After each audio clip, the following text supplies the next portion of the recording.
All right, after a very successful, lavish, and very well nice organized wedding, no kwanjula kwa Levikson n'omukyala Desire Luzinda. Levikson abadde tavangayo kwogera oba having a public oba making a public statement ever since. Bingi nnyo ebyogeddwa. They got married on Friday last week.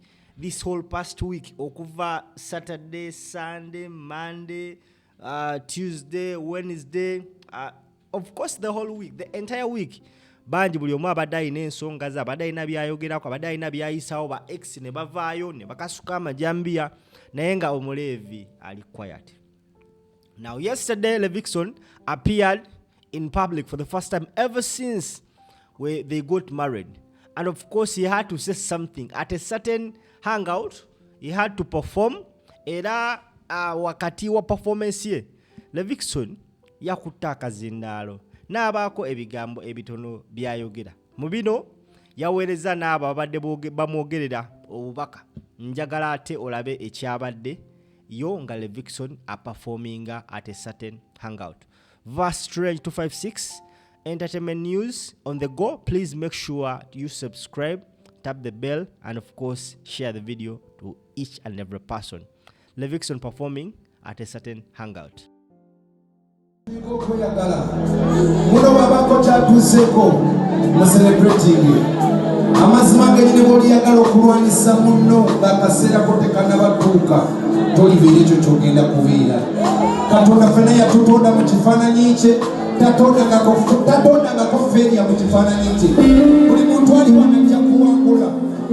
Ekintu kyenjagala nkugambe kiri kimu, linda akaseerako bwe katuuka naawe ojja kuze haleluya. Kano ke kayiva kemanyi abantu mukeera buli kumatane mukateekako sisitebasizamu. God bless you.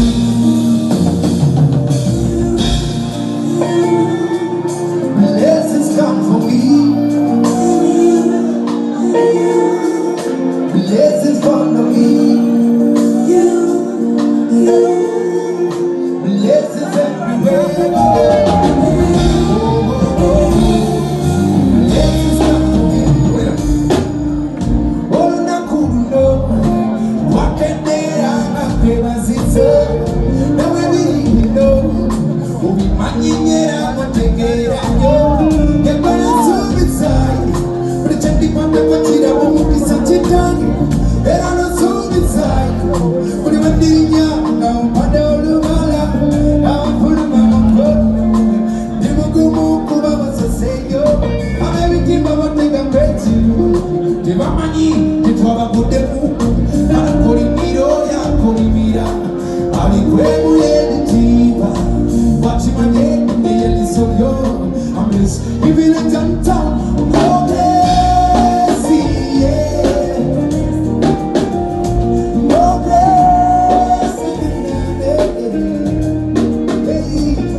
yakutula womukuwa wakati wako nawe abatuwalana nasembeza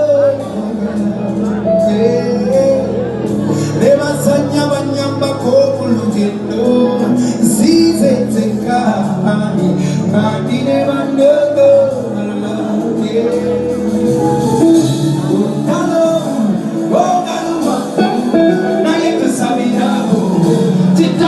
tugamba tulina okwagala kuno mukwano tetumanyi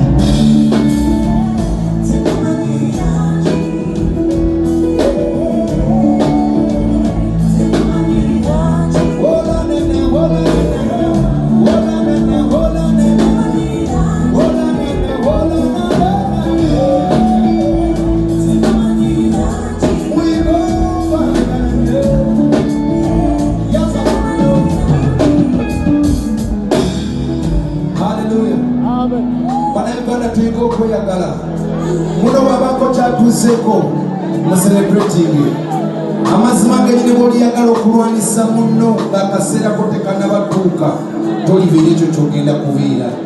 Katonda fena yatutonda mu kifaananyi kye, tatondangako feeriya mu kifaananyi kye. Buli muntu aliwo anajja kuwangula. Ekintu kyenjagala nkugambe kiri kimu, linda akaseerako bwe katuuka nawe ojaguze. Haleluya!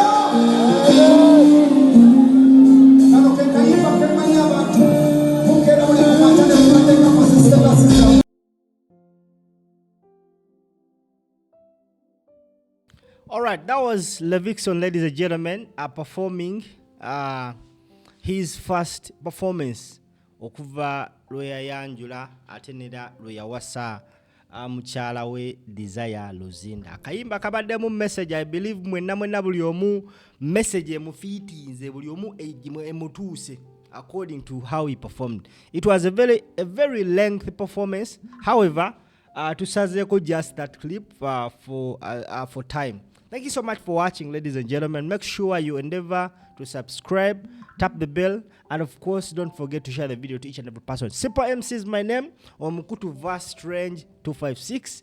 Mwebale nnyo kulaba, mweraba.